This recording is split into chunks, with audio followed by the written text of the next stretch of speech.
ఈరోజు మనం ఏం నేర్చుకుంటున్నామంటే, యూదులు ఆనాడు ఎందుకు దేవుణ్ణి రిజెక్ట్ చేశారని. యూదులు ఎందుకు రిజెక్ట్ చేశారు చూడాలి. కూర్చోవాలి ఇంకా అలాగే. యూదులు ఎందుకు ఆనాడు దేవుణ్ణి రిజెక్ట్ చేశారు? యూదులు, శాస్త్రులు, పరిసయ్యులు, సద్దూకయ్యులు, ధర్మశాస్త్రోపదేశకులు, అంటే బైబిల్ బాగా తెలిసిన వాళ్ళు, పండితులు. అంటే ఈనాడు బీటీహెచ్, ఎంటీహెచ్లో 5 సంవత్సరాలు, 6 సంవత్సరాలు, దగ్గర 15 సంవత్సరాలు చదువుతున్నారు. కానీ వాకి పండితత్వం ఏంటో తెలియదు అన్నమాట. ఎందుకంటే మొదటి రాకడలో దేవుడు ప్రతి ఒక్క తరంలో ప్రవక్తల ద్వారా ప్రవచనాలు నెరవేర్పు కోసము దేవుడు మనల్ని దేవుని రాజ్యానికి తీసుకువెళ్ళాలి, సదాకాలం దేవుడితో ఉండాలని ఒక ఆశ, కోరిక దేవుడికి అదొక్కటే, ఇంకేం ఆయనకు ఉద్దేశం లేదు. నా పిల్లలు అని చెప్పి ఆయన ప్రాణం పెట్టడానికి కూడా ఇర్మియా గారు ప్రవక్త ద్వారా మాట్లాడి ఆ నెరవేర్పు అనేది జరిగింది. అలా ప్రాణం పెట్టారు, అలా వచ్చారు. కానీ అది ఎవరు కూడా ఇప్పటికీ కూడా అర్థం చేసుకోవట్లేదు. ఎందుకంటే ఆనాడు ఎవరైతే హింసించి దేవుడిని సిరివేశారో రిజెక్ట్ చేసి ఆయా ఆత్మలు ఇప్పుడు కూడా ఉన్నాయి. సేవకుల్లోనేది, విశ్వాసులకి, ప్రతి ఒక్క ప్రజల్లోని మతం కులం భేదం లేకుండా ఉన్నాయి. కాబట్టి ఆయన మోషే కంటే ఎక్కువ మహిమకు అర్హుడుగా ఎంచబడెను. మోషే కంటే ఎక్కువ మహిమతో ఆయన అర్హుడుగా ఎంచబడ్డాడు యేసయ్య. కానీ మోషే ధర్మశాస్త్రాల ప్రకారమే వాడు చర్చలకు వెళ్ళడం, ధర్మశాస్త్రం అవలంబిస్తున్నాం అనుకోవడము, మళ్ళీ బల్లారాధన తీసుకోవడము, సున్నతి తీసుకోవడం అంటే బాప్తిసాలు తీసుకోవడము, ఇవన్నీ చేస్తున్నారు. కానీ మెస్సయ్య అనేవాడు వస్తాడని ఎదురు చూస్తున్నారు. కానీ మెస్సయ్య వచ్చాడనే సంగతి తెలియలేదు. ఈ మన పాపాలకి, దోషాలకి విడుదల కలుగుతుంది. వాళ్ళు అలాగా ఆ విడుదల ఆయన రక్తం ద్వారానే మనకి మానవాళికి పాపక్షమాపణ అనే విషయము వారికి అర్థమవ్వలేదు. కాబట్టి ఈనాడు కూడా అలాగే ఉంటున్నారు. నామకార్థమైన జీవితాలు, దేవునితో మాట్లాడే అనుభవం లేని జీవితాలు, తండ్రి చిత్తం, తండ్రి మనసులో ఏముందో అది మనుష్యాత్మ కాకుండా, శరీరానికి సాగిన ఆత్మ కాకుండా దేవుని ఆత్మను పొందుకున్నప్పుడు రోమా 8:9 ప్రకారం అందుకే ఆత్మ లేనివాడు నావాడు కాదు అని అందుకే దేవుడు చెప్తున్నారు. శిష్యులు కూడా అర్థం చేసుకోలేదు. అప్పుడు వాళ్ళన్నీ చూశారు, దేవునితో నడిచారు, ఎన్నో అద్భుత కార్యాలు దేవుడు చేశారు. ఎన్ని కష్టాలకుండా దేవుణ్ణి ఎలాగే వెళ్ళారు, ఎంతమంది ఎన్ని మాటలు, నిందలు, అవమానాలు అలా పరిచారో, దేవుడు అలాగే ఎన్ని విధాలుగా శ్రమలు పడ్డాడు, అవన్నీ కూడా చూశారు. కానీ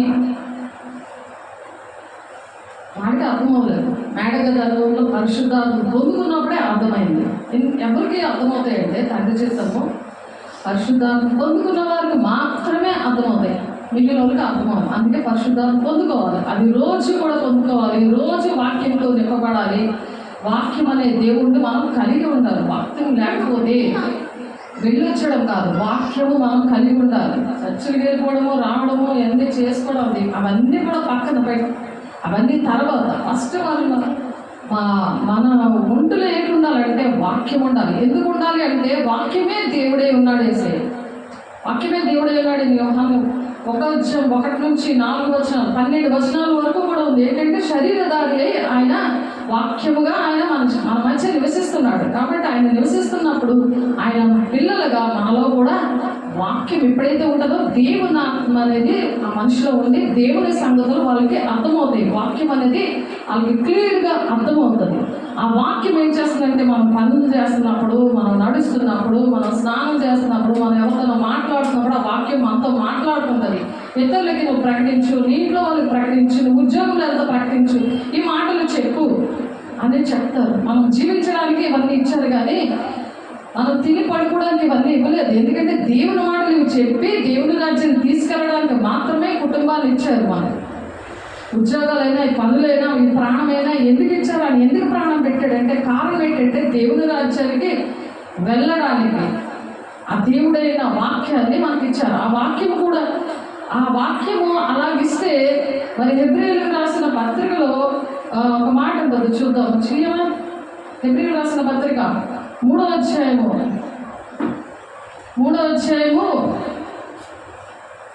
అమ్మ మీకు హెబ్రీయులకు రాసిన పత్రిక 3వ అధ్యాయం 3వ వచనం నుండి చదువుతాం.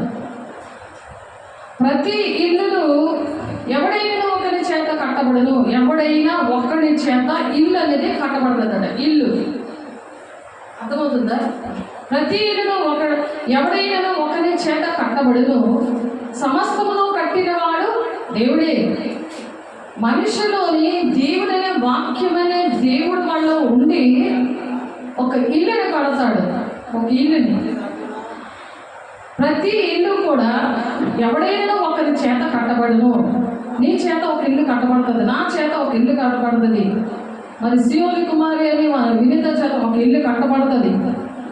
అది చెప్తున్నాడు. ప్రతి ఇల్లును ఎవడైనా ఒకరి చేత కట్టబడును, ఒకటి చేత కట్టబడతాడు. అయితే సమస్తము కట్టినవాడు దేవుడే, అంటే వాక్యం కడుతుంది. దేవుడు వాక్యమే ఉన్నాడు కదా, ఆ వాక్యం లేకపోతే కట్టలేరు. ఒక ఆత్మను కూడా రక్షించలేరు, ఒక ఇల్లు కూడా కట్టలేరు. ఇల్లు అంటే చర్చించి 4 గోడల మధ్య 4 గోడలతో ఉన్న హస్తకృత ఆలయాల్లో నేను ఉండనంటున్నాడు. దేహమే దేవునికి ఆలయమే ఉన్నది అని చెప్తున్నారు. మీరు నా సొత్తైన ప్రజలుగాను పరిశుద్ధ జనముగాను ఉంటానంటున్నారు ఆయన. మరి అలాగే నా రాజ్యంగాను ఉంటానని మరి నిర్గమాకాండం 19:5-6 వచనాల్లోని, మరి ప్రకటన 1:6 మనం నేర్చుకున్నాం. దేవుని రాజ్యంగా ఉండి మనం ఏం చేయాలి? దేవుని రాజ్యాన్ని కట్టడానికే దేవుడు మన కోసం ప్రాణం పెట్టాడు. ఆయన ప్రతి పాపం నుండి శాపం నుండి దేవుడు విడిపించాడు. మానవాడు అందరి కోసం, మన కోసమే కాదు. అది మతం కులము భేదము లేకుండా అందరి కోసం కూడా ఆయన ప్రాణం పెట్టాడు. అందరి మీద, అందుకే ఎండ వాన అన్నీ కూడా సమానం కూరుస్తున్నాయి, కానీ ఒక్కొక్కరి మీద ఒక్కొక్కరు ఆగలేదు. ఆయన పక్షపాతి కాడు, ఆయన అందరి కోసం కూడా ప్రాణం పెట్టాడు. కాబట్టి మరి దేవుడు ఇక్కడ మాట్లాడుతుంది ఏంటి? ఇల్లంట ఒక మనిషి కడతారంట. చూడండి వాక్యం ఒకసారి తీయండి. వాక్యం చూస్తున్నప్పుడు ఏం జరుగుతుందంటే, ఆ వాక్యం మీద దేవుడు మన ఒంటిలోకి వెళ్తాడు. రాసుకోవాలి, అది వినాలి, చదువుకోవాలి, హృదయంలోని మనసులోని ముద్రించుకోవాలి. అలా ముద్రించుకున్నప్పుడు దుష్టుడు మరి గురుగులు వచ్చి విత్తడు అనమాట. మనం నిద్రిస్తున్నప్పుడు గురుగులు వచ్చి విత్తడు. చెడు విత్తనాలు, చెడు ఆలోచనలు అలాంటివి రావు, చెడు బోధ అనేది వెళ్ళదు. కాబట్టి ఇక్కడ ఏం చెప్తున్నారు? 3వ అధ్యాయంలోని 4వ వచనంలో,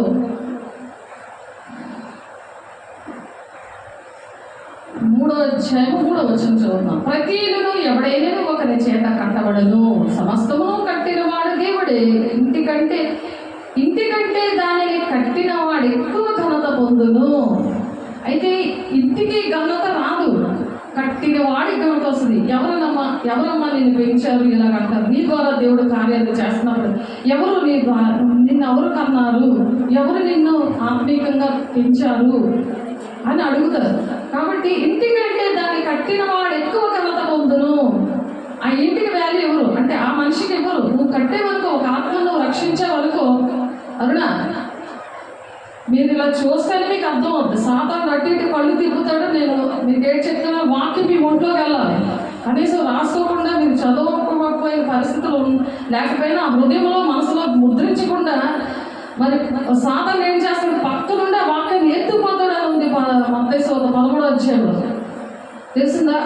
కాబట్టి ఆ వాక్యం అనే దేవుడు కలిగి ఉండి ఆ ఇల్లును కడితే, ఆ ఇల్లు అంటే దేవుని బిడ్డను నేను కట్టేవనుకో, కడితే ఇంటికంటే దాన్ని కట్టిన వాడు ఎక్కువ ఘనత పొందుతాడంట. నువ్వు కట్టేవనుకో, నీకు మంచి మహిమనిస్తాడు, మంచి అభిషేకంతో నిన్ను వాడుకుంటాడు. నువ్వు కట్టిన ఇల్లు యొక్క ఆశీర్వాదాలు నీ కుటుంబానికి వస్తాయి, నీ దేశానికి వస్తాయి, నీ గ్రామాలకు వస్తాయి, నువ్వు ఉద్యోగంలో అడుగు పెడితే నీకు వస్తాయి. అది ఏంటంటే దేవుని బిడ్డలను రక్షించడం. కాబట్టి ఆయన మోషే కంటే ఎక్కువ మహిమకు అర్హుడుగా ఎంచబడెను. అంటే ఆనాడు పాత నిబంధన కాలంలో మోషే గారు ఏంటంటే మోషే కంటే ఎక్కువ మహిమకు అర్హుడుగా ఎంచబడ్డాడట. ఎవరు? యేసయ్య. అర్థమవుతుందా? యేసయ్య మోషే కంటే ఎక్కువ అర్హుడుగా ఎంచబడ్డాడు. ఈ యూదులకి అంటే శరీరానుసారమైన బోధలో మరి ఉన్నారు కాబట్టి, అలా ఆత్మానుసారంగా లేరు, ఆత్మను పొందుకోలేని వాళ్ళు. కాబట్టి మనుష్య బోధలో ఉన్నవాళ్ళు. ఎంత చదివినా, ఎన్ని ధర్మశాస్త్రోపదేశకులు, ధర్మశాస్త్రం అంత బాగా క్షుణ్ణంగా చదివి దాన్ని పిండేసిన అలాంటి పండితులు అనమాట ధర్మశాస్త్రం విషయంలో. అలాంటి వాళ్ళు యేసేని ఎరగలేదు, యేసే మనసు తండ్రి చిత్తాన్ని ఎరగలేదు, మెస్సయ్య వచ్చాడనే విషయం వాళ్ళు ఎరగలేదు. కానీ మోషే కంటే ఎక్కువ మహిమకు అర్హుడుగా ఎంచబడ్డాడు. మోషేనే ఎక్కువ స్థానం మోషేకే ఇచ్చారు. కాబట్టి ముందు చెప్పబో సంగతులకు సాక్షార్థముగా మోషే పరిచారకుడై ఉండి దేవుని ఇల్లంతట్లో నమ్మకముగా ఉండేను. ముందు చెప్పబో సంగతులకు సాక్షార్థంగా ఉండి మోషే పరిచారకుడై ఉండి దేవుని ఇల్లంతట్లో నమ్మకంగా ఉన్నాడు. మోషే ఎంతగా ఇశ్రాయేలు ప్రజలు వినకపోయినా సరే దేవుడు ఇల్లు అని చెప్పి చాలా నమ్మకంగా ఉన్నాడు ఆయన. అలాగా మనము నమ్మకంగా ఉండాలి. యేసయ్యను పక్కన పెట్టి మోషేను వాళ్ళు ప్రేమించినా, ఆ మోషే ధర్మశాస్త్రం ప్రకారం వాళ్ళు నడుస్తున్నా వాళ్ళు ఆ విధంగా లేరు. అయితే క్రీస్తు కుమారుడే ఉండి ఆయన ఇంటి మీద నమ్మకంగా ఉన్నాడు అన్నమాట. ధైర్యమును నిరీక్షణ వలన ఉత్సాహమును తుదమట్టుకు స్థిరముగా చేపట్టిన ఎడల మనమే ఆయన ఇల్లు. కాబట్టి మనము ఒక దేవుని యొక్క ఇల్లుగా ఉండి, ఇప్పుడు ఇశ్రాయేలు ప్రజలను నడిపిస్తున్నాడు మోషే. ఎన్ని శ్రమలు పడ్డాడో ఆ ఇశ్రాయేలు ప్రజల మీద. అలాగే మన కుటుంబంలో ఉన్న వాళ్ళు మాట వినరు, సంఘంలో ఉన్న వాళ్ళు మాట వినరు. దేవుని రాజ్యానికి కడదాము, దేవుని రాజ్యానికి వెళదాము అంటే వాళ్ళకి అర్థమవుతుంది. కాబట్టి మనము ఒక ఇల్లుగా ఉండి వాళ్ళని కట్టాలి. అలా కట్టినప్పుడు ఆ ఇల్లు కంటే మనం అంటే ఎవరైతే కడుతున్నారో వానికి ఎక్కువ వాల్యూ ఉంటుంది. ఎవరైతే రక్షించారో వానికి ఎక్కువ దేవుడు ఆశీర్వదిస్తాడు. కాబట్టి మనం ఒక ఇల్లులా ఉండాలి. అప్పుడు ఇల్లులా ఉన్నప్పుడు ఆ మొదటి రాకడలో ఉన్న ప్రవచనాలు అన్నీ కూడా ఆ విధంగా మనకి అర్థమవుతేనే అలా ఇల్లులాగా ఉండగలము. అలా ఇల్లు ఉండి దేవుని యొక్క పనిలో దేవుని చిత్తము ఏంటనేది తెలుసుకొని మొదటి రాకడ ప్రవచనంలో అందరి దగ్గర కూడా యూదులు మరి పాత నిబంధన ప్రవచనము మాత్రమే ఉంటుందని చెప్పి, ఆ పాత నిబంధన ప్రవచనాలు అవి వాటిని అర్థం చేసుకోకుండా మోషే ధర్మశాస్త్రం ప్రకారం మాత్రమే జీవించారు. శిష్యులైతే ఆనాడు యేసే మాట విన్నారు, శిష్యులు ఒక్కలే విన్నారు. అది చనిపోయాక మాత్రం మళ్ళీ అది చల్లా చెదిరి వెళ్ళిపోయారు. దానికి కూడా ప్రవచనాలు ఉన్నాయి. కాపర్ని కొడితే గొర్రెలు చెదిరిపోతాయి అని చెప్పి ప్రవచనం ఉంది. అలాగే చెదిరిపోయారు. అలా భయపడిపోయి దాక్కున్నారు, వెళ్ళిపోయి. కాబట్టి యోహాను సువార్త 1:11 వచనంలో ఆయన స్వకీయులు అంగీకరించలేదు. స్వకీయులు దేవుణ్ణి అంగీకరించలేదు. వాళ్ళ ఇంట్లో వాళ్ళు అంగీకరించలేదు యేసయ్యని. ఆ శాస్త్రులు పరిసయ్యులు యూదులు అంగీకరించలేదు. అందుకనే ఇప్పుడు మనం ఏం నేర్చుకున్నామంటే ఎందుకు యూదులు దేవుడిని రిజెక్ట్ చేశారు, ఎందుకు ఆయన్ని ఒప్పుకోలేదు? దేవుడి కుమారుడు, మన రక్షకుడు, మనల్ని రక్షించడానికి వచ్చారు అని చెప్పి అందరూ అన్ని విషయాల్లో రక్షిస్తారు. కానీ పాపం నుండి శాపం నుండి విడిపించేవాడు దేవుడు ఒక్కడే, యేసయ్య ఒక్కడే. ఆ యేసయ్య రక్తం ద్వారానే విడుదల వస్తుంది, దేవుని రాజ్యం వస్తుంది అనే విషయము స్వకీయులు కూడా అంగీకరించలేదు. ఆయన తన స్వకీయుల యొద్దకు వచ్చాను, ఆయన స్వకీయులు ఆయనను అంగీకరించలేదు. మీకు నిత్య జీవం కలదని తలంచచ్చు లేఖనముల యందు వాటిని పరిశోధించుచున్నారు, అవే నిన్ను గురించి సాక్ష్యం ఇచ్చుచున్నవి.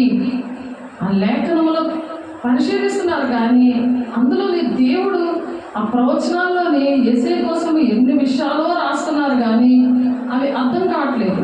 వాళ్ళకి అర్థం కాక మరి వాళ్ళు ఏం చేశారు, దేవుణ్ణి యూదులు రిజెక్ట్ చేశారు. ఎందుకు రిజెక్ట్ చేశారు అని విషయం మనం నేర్చుకుంటున్నాం. అలాగే పౌలు గారి ద్వారా కూడా మరి దేవుడు ఒక ప్రామిస్ చేశారు, యేసయ్య గురించి సాక్ష్యం ఇచ్చాడు. దావీదు దగ్గర నుండి వారసులుగా మరి యేసయ్య వస్తాడని, దావీదు చిగురు నుండి వేరు పుడుతుందని చెప్పి ఆ వంశము నుండి దేవుడు వస్తారని పౌలు గారి ద్వారా కూడా ఈ ప్రవచనాలు అనేవి చెప్పారు. అవి నూతన బంధంలో నెరవేర్పు అనేది జరిగింది. అలాగే మొదటి కొరింథీ 15:3-4 వచనాల్లోని పాపముల నుండి విడిపించడానికి లేఖనములు నెరవేర్చడం కొరకు దేవుడు మరణించారు అని చెప్పి, ఎందుకు దేవుడు ఈ లోకాలకు వచ్చారు? పాపులైన దేవుని పిల్లలు ఆదామవ్వల పాపము ఎలుబడి చేయకుండా మరి దానికోసం దేవుడు వచ్చి ఆ పాప క్షమాపణ కోసమే దేవుడు వచ్చారన్న విషయము అర్థం కాలేదు. మరి ఆ విషయాలు మొదటి కొరింథీ 15:3-4 వచనాల్లో పౌలు గారు చెప్తున్నారు. అలాగే 13:23 వచనంలో కూడా పౌలు గారు కూడా అదే విషయాలు చెప్తున్నారు. ఆ అపవిత్రత మరి అంటకుండా మనం జాగ్రత్తగా ఉండాలని, మరి దేవుని విషయంలో మనం ఆ ప్రవచనాలు నెరవేర్పు అనేది జరగాలంటే అపవిత్రత అనేది ఉంటే మనకు కూడా అర్థమవుతుంది. ఆనాడు యూదులకి ఏ విధంగా అర్థం కాలేదో ఆ విధంగానే మనం పాపంతో శాపంతో ఉంటే, దేవుని మాటలు వినకపోతే, అపవిత్రతతో మనం ఉంటే మనకు కూడా అర్థమవుతుంది. అది మీరు ఇంటి మీద చదివితే 1 కొరింథీ 5వ అధ్యాయము 3-13 ఉంటుంది. అపవిత్రత అంటే అపవిత్ర పనులు చేస్తున్న వాళ్ళతో మనం కలిసి వాళ్ళకి ఏకీవించి అలాంటి పనులు చేయకూడదు. అది తాగుడే కావచ్చు, మరి దేవునికి ఇష్టం లేనివి ఏవైనా కావచ్చు. వాళ్ళతో మీరు ఏకీవించారా అసలు అర్థమవుతుంది. ఆ ప్రవచనాలు దేవుని యొక్క తండ్రి చిత్తం నెరవేర్చడం అవి ఏమీ కూడా అర్థమవుతుంది. ఆనాడు యూదులు ఎలాగైతే రిజెక్ట్ చేశారో ఆ విధంగానే వాళ్ళ శరీరానుసారంగానే ఆ బోధ విన్నారే తప్ప ఆత్మానుసారంగా ఎలాగైతే అర్థం చేసుకుండా ఉన్నారో ఆ విధంగానే మనకు అర్థమవుతుంది. కాబట్టి మన శరీరానుసారమైన నియమము ఏలుబడి చేయకుండా జాగ్రత్తగా మన వాక్యం అర్థం చేసుకోవాలి. అలాగే యెషయా గారు కూడా చెప్తున్నారు 28:16 వచనము 2వ వచనంలో సియోను పర్వతము అనే సియోను పర్వతం మీదట అదే మూలరాయి అయి ఉన్నది అని చెప్తున్నారు. సియోను పర్వతం మీద ఎవరున్నారు? యేసే ఉన్నారు.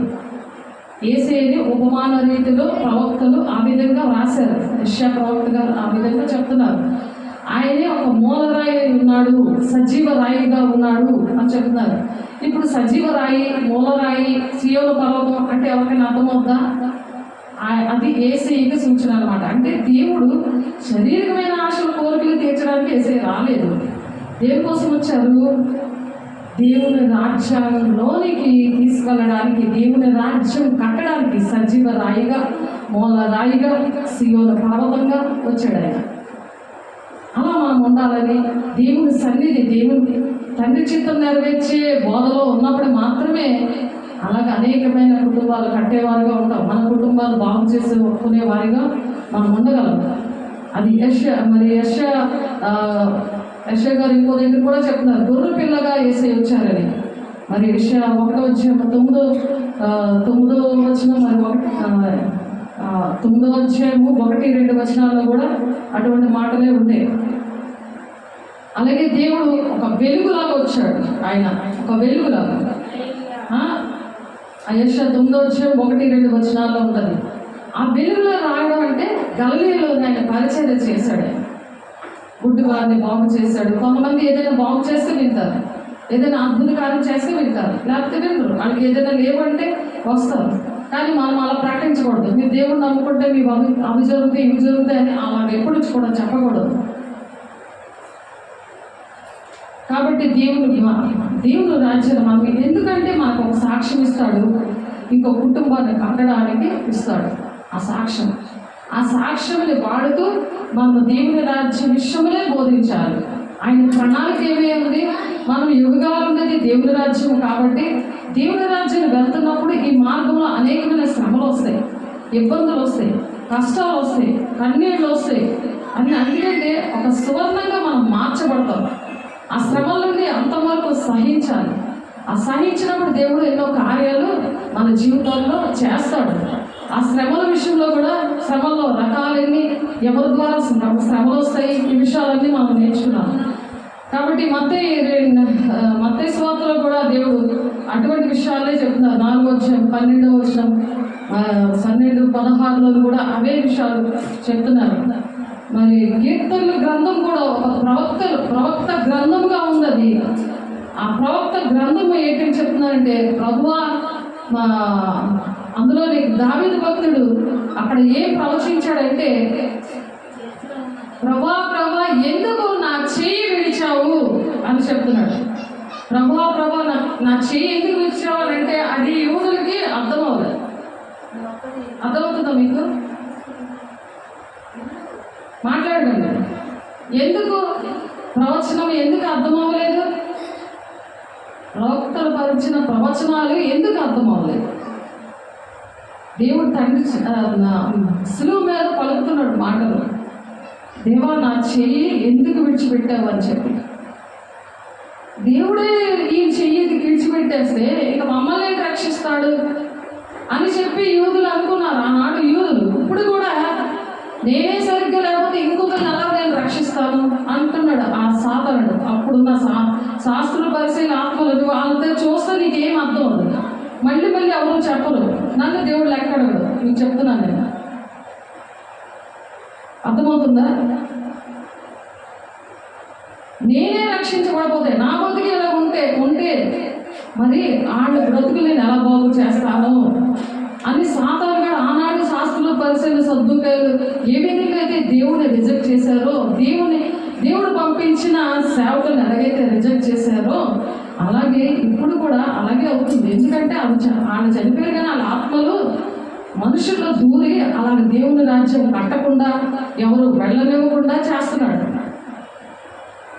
అది వెళ్ళనివ్వకుండా ఉండాలంటే బాగా వాక్యం అర్థం అవ్వాలి. అది అందుకని దేవా నా దేవా ఎందుకు నా చేయి విడిచావు అని ఎందుకన్నాడు ఆయన? మన పాపాలు ఆయన ఒంటిలో తిండే. మరి ఆయన తండ్రి అయిన దేవుడు పరిశుద్ధుడు కదా. పరిశుద్ధుడుగా ఉన్నప్పుడు తండ్రి యొక్క చిత్తము నెరవేర్చడానికి మన పాపాలు ఆయన మీదకి వెళ్ళినప్పుడు దేవుళ్ళలోని పాపములు మన పాపములన్నీ ఆయనలో ఉన్నప్పుడు తండ్రి యొక్క చిత్తాన్ని నెరవేర్చడానికి తండ్రి యొక్క దేవుడు కుమారుని చెయ్యి విడిచాడు. మళ్ళీ దేవుడు మరి తండ్రి చిత్తాన్ని నెరవేర్చి ఆయన మరి పరలోక రాజ్యం వెళ్తాడు. ఆయన సజీవుడిగా పునరుత్థానుడు అవుతాడు. ఆ పునరుత్థానం మీకు కూడా అలాగే ఉంది. మీరు ఎన్ని బాధలు వచ్చినా తండ్రి మీ చెయ్యి విడిచిపెట్టినా ఇతరుల పాపాలు మీరు మోస్తున్నప్పుడు మీకు ఏ పరిస్థితులు వచ్చినా మీరు దేవుడు నమ్ముకున్నా మాకేంటి శ్రమలు అని అనుకోకూడదు. తండ్రి మీరు చెయ్యి విడిచిపెట్టాడని మీరు ప్రార్థనలోనూ మామూలుగా దుఃఖపడడం అలాంటివి చేయకూడదు అని చెప్పి దేవుడు ఆ ప్రవచనాలు నెరవేర్పు అనేది జరుగుతున్నప్పుడే ఈ విషయాలు అర్థమవుతాయి. కానీ మిగిలిన ఏమీ అర్థమవు. ఎందుకు ఇవన్నీ మర్మంగా దేవుడు పెట్టారంటే సాధారణడికి అర్థమవకుండా మర్మంగా పెట్టాడు. ఈ ఉపమానాలు, ఈ ప్రవచనాలు ఇవన్నీ కూడా దేవుడు మర్మంగా పెట్టారనమాట. అవే విషయాలు ఆ కీర్తన 22:1 ఉంది ఆ మాటలు, 16వ వచనంలో ఉంది, 18వ వచనంలో ఉంది ఆ మాటలు. అలాగే చిరకను త్రాగించారు. చిరకను కూడా అలాగే త్రాగించారు దేవునికి. ఎప్పుడైతే ఆ తండ్రి చేత నెరవేర్చబడ్డానికి ఆయన నిలువల్ల రక్తసిద్ధుడే అయ్యాడు. ఆయన ఆ నిలువల్ల గాయాలతో మనం చేసిన పాపములకు, ఆ దోషములకు, అతిక్రమాలకు ఆయన ఆ శిక్షను విధించబడింది. అది ఆయనకి అది ఒక ప్రణాళిక, దేవుని యొక్క ప్రణాళిక. ఎందుకంటే మనుషుల పాపమును కడగడానికి ఆయన వచ్చాడు. ఆయన పాపల కోసం వచ్చాడు ఆయన. కాబట్టి ఆ పాపం నుండి, శాపం నుండి తొలగించడానికి ఆనాడు ప్రవక్తలు కీర్తన గ్రంథంలో 69వ అధ్యాయము 21వ వచనంలో ఉంది. ఆ ప్రవక్త అనే దేవుడు ఆయన ప్రవక్త ద్వారా రాయించాడు. తండ్రి అనే దేవుడు ఈ దావీదు ద్వారా రాయించాడు. ఈ చిరకను ఆయనకి ఎందుకు తాకలించారు, దానికి కారణం ఏంటి, ప్రజల్ని ఎలా ప్రేమించాడు, ఆ పాపము నుండి విడుదల వస్తేనే దేవుని రాజ్యానికి వెళ్తాం. అలా ప్రతి ఒక్కరూ పరిశుద్ధంగా ఉండి ప్రతి ఒక్క బిడ్డని కూడా దేవుని రాజ్యాన్ని తీసుకురావాలి. అటు ఒక ఇల్లుగా ఉండి ఆ ఇల్లును కట్టాలి అని చెప్తున్నారు. అలాగే మరి కీర్తనలు 34వ అధ్యాయం 20వ వచనంలో, మరి జకరియా 12వ అధ్యాయం 10వ వచనంలో మరి ఆయన శిలువ మీద ఆయన మరణం చెందినప్పుడు ఆయన ఎముకలు విరగలేదు అని ప్రవక్త అయిన ఆ దావీదు గారు ప్రవచించాడు. అలాగే సేము దేవుడికి మన శిలువ మీద ఆయన మరణం చెందినప్పుడు ఎముకలు అన్ని దెబ్బలు కొట్టిన యూదుల సైన్యం అలా కొట్టినా సరే అన్ని దెబ్బలు కొట్టిన ఆయన ఎముక ఒక్కటి కూడా విరగలేదు. అది కూడా నెరవేర్పు అనేది జరిగింది. ఇవన్నీ చూసి యూదులు ఏంటంటే ఈయన ఇలా శిలువ మీద ఇలాగా శాపగ్రస్తమైనదని, శిలువ అనేది శాపగ్రస్తమైనదని ఉంది, అది శిక్ష. ఈయన ఇలా శిలువ మీద ఇలా చనిపోతే ఈయనే రక్షించుతారు. అందుకే దేవుడు ఎప్పుడు కూడా నమ్మట్లేదు. ఆయనే చనిపోతే ఆయనే మనల్ని రక్షిస్తాడు అని అంటారు. అందుకని దేవుడు శారీరకంగా ఉన్న వాళ్ళకి సువార్త చెప్పడం రాక దేవుని బిడ్డల్ని రక్షించలేకపోతున్నారు. ఆ ప్రవచనాలు అర్థం కాక అవి వివరించి చెప్పలేకపోతున్నారు కుటుంబానికి కానీ ఎవరికైనా సరే. బయటకు వచ్చిన వాళ్ళకి వాళ్ళ శరీరానుసారమైన బోధ చేసినప్పుడు వాళ్ళకి శరీరమైన శ్రమలు దుష్టుడు వాళ్ళ మీద ఏలుబడి చేస్తాడు. శరీరానుసారమైన బోధ, శరీరానుసారమైన సువార్త చేస్తే దుష్టుడు ఆ ఇంటిని, ఆ మనిషిని ఏలుబడి చేస్తాడు. అందుకని తండ్రి చిత్తం ఏంటో నేర్చుకోవాలి. ప్రవచనాలు ఎలా నెరవేర్పులోకి వచ్చాయో, దేవుని రాజ్యాన్ని మర్మంగా ఎందుకు ఉంచాడు, ఉపమానాల్లో పెట్టాడు, ప్రవచనాల్లో ఎందుకు పెట్టాడు అనే విషయాలు గమనించుకొని అవి నెరవేర్పు జరిగాయనే విషయము ఇవన్నీ వివరించి చెప్పాలి. మరి జకర్యా 12:10 ఒక్క ఎముడు కూడా విరగలేదు అని చెప్పారు. అక్కడ దొంగలు ఉన్నారు, ఏసేతో పాటు దొంగలు ఉన్నారు. అంటే దొంగతో సమానం అని ఎంచారు వాళ్ళు. అలా ఎంచినప్పుడు దేవుడు అని అంగీకరించగలరా? తండ్రి చిత్తం ఏంటి? మన కోసం ఆయన మానవాళి రక్షణ కోసం అలాగా సులువు మీద ఆయన ప్రాణం పెట్టాలి, అందుకని చనిపోయాడు. ఆయన అంత త్యాగం చేస్తే ఇతను దొంగ అని చెప్పి ఎలాగైతే రిజెక్ట్ చేశారో అలాగే దేవుడు నాకు ఏ కార్యాలు చేయలేదు కాబట్టి నేను దేవుడి విషయంలో వినను, దేవుడి మాట వినను, నాకు దేవుడు అవసరం లేదు అని సాతానుడు ఈ బోధ నేర్పించినందువల్ల ఆ శరీరానుసారమైన బోధ ఏం చేస్తుందంటే ఎన్ని శ్రమలైనా తట్టుకునే పరిస్థితులు సాతాను నుండి వచ్చినా, ఉద్యోగం నుండి వచ్చినా, కుటుంబం నుండి వచ్చినా, ఎటు నుండి వచ్చినా తట్టుకోకపోవడానికి కారణాలు అవే. మరి యోహాను సువార్త 19:31 నుండి 37 కూడా ఆ విషయాలే చెప్తున్నాయి. ప్రవచనం నెరవేర్పు ఆత్మ ద్వారానే జరుగుతుంది. ఆత్మ ద్వారానే ప్రవచనాలు నెరవేర్పు అనేది అర్థమవుతుంది. ఆత్మ లేకపోతే దేవుని మాటలు ఏమి కూడా అర్థమవుతుంది, వాక్యం ఏమీ అర్థమవుతుంది. ఎంతసేపు అబ్రహాం కథ, ఇస్సాక్ కథ, ఎలిస్కేల్ కథ, ఈ దావీదు కథ, ఈ కథలు చదువుకొని మేము బైబిల్ చదివేసాం, బైబిల్ అంతా మాకు వచ్చు, బైబిల్ మేము చదువుకుంటున్నాము, అంత మేము ప్రార్థన చేసుకుంటాం. ఆనాడు శాస్త్రులు పరిచయాలు అలాగే ధర్మశాస్త్రోపదేశాలు అందరూ కూడా చర్చకి వెళ్ళి వచ్చి బలాలను తీసుకుని ఎలా ఉన్నారు? సేమ్ అలాగే కుటుంబారాధనలు ఒకప్పుడు నేను కూడా చేశాను, ఇప్పుడు అందరూ కూడా అలాగే చేస్తున్నారు. నేను నేర్చినప్పుడు దేవుడు నాకు ఇది నేర్పించాను. మనం నేర్చుకొని అనేక మందిని చెప్పాలని దేవుడు ఆశపడుతున్నారు. ఆత్మ ద్వారానే మరి గ్రహించగలరని మొదలు కోరింది 2:10 ఉంటుంది.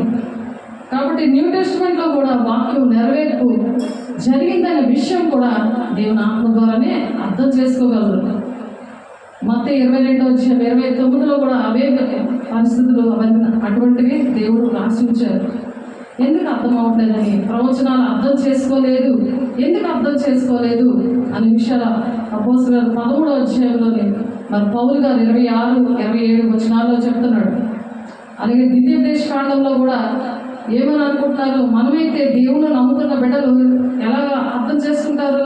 నాకు పాపాల కోసము దేవుడు రక్షించడానికి సులువు మీద మరణించారు అని చెప్పి దేవుని బిడ్డలు అర్థం చేసుకుంటారు. కానీ దేవుని బిడ్డలు అర్థం చేసుకోలేని వాళ్ళు ఎలాగుంటారంట?